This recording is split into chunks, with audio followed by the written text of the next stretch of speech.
Good morning guys. So karon nga adlaw wala koy duty kay election day. So ako ang dutyhan ang ako ang bana. Ako sa ning atimanon karong adlaw kay murag dugay-dugay na jud ko wala ka atiman ani niya gyud. Before ang tanan ato asag yung pangayoon ang ato ang mga lambing-lambing din ha ano kay mao man ni makahatag sa tuwag energy sa tibuok adlaw. Kay mao gid ni makakumpleto sa tong adlaw kay kulang ang atong adlaw kung walay lambing-lambing basta magsigitag sapot-sapot kay kulang na lambing.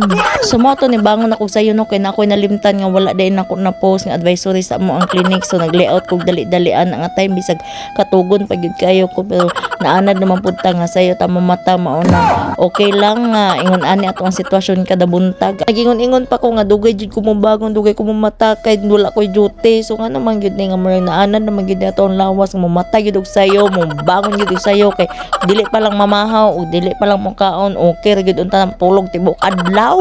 So guys, nagdali-dali jud kog buhat ana para makapost tag advisory nga walay open ang amo ang clinic karon. So plano na ko nga mabalik ko ihigda kay kapoy kaayo gusto ko matulog. So no choice lagi ta kay dapat dutehan nato ang ato ang bana. So ako asa siyang lutuan karon kay marag dugay-dugay na gyud ko way luto-luto niya og pamahaw. Mao gyud ni ang pinakakapoy hunahon guys kung unsa na poy sudanon. Dili masukod ang ato ang skills as asawa kung unsa ang ato ang pwede pakaon sa ato ang bana nga dili siya mapulan og dili pud ta mapulan. So karon nakahuna-huna ko nga magisa na lang ko og kani sayote kay mao may naa namo nya naapon mi sobra nga bangos. Ako na lang po nang iprito. Para inigmata niya, igo na lang siya mukaon, maligo, mubatse, kay mulakaw man ni siya, kay mubotar man. Ako, diri ara ko sa balay, kay koloro man ta, nawa man tas listing. Pero lain pa ato guys, gimingaw gid ko ani nga banding. Nakana ganing mamahaw nga dili magdali-dali nga taas og time. Dugay na gid kaayo namo ni nga wala na buhat. Kay halos everyday magdali-dali gyud pamahaw, kay basin malate sa trabaho, unya pa kasabado malate sa simba. So gadali-dali gyud, pero karon mi kay kung paminaw nga taas-taas jud amo ang time duha. Pwede pa lang jud dili mo trabaho pero dili man jud kaya oy kay kinahanglan man gid nato mo kayod kay lisod man kaayo ang kalibutan ron hasta ka krisis. Kinahanglan maputabangan ako akong bana kay para ra man pud ni sa amo ang pamuyo para dili pud siya ingon nga maglisod. Kay lisod na magkalisod-lisod gastador ba kaayo ta. So ready na gid siya mulakaw para mobutar. Kana nga time nagunahuna ko nga mao man day gihapon mara man ko nag-duty kay ako lang man day gihapon isa bilin naman day gihapon ko. Mao nang dapat gid ay sunod maparestro na gid ta. Para dili tala ayon dinhi as balay.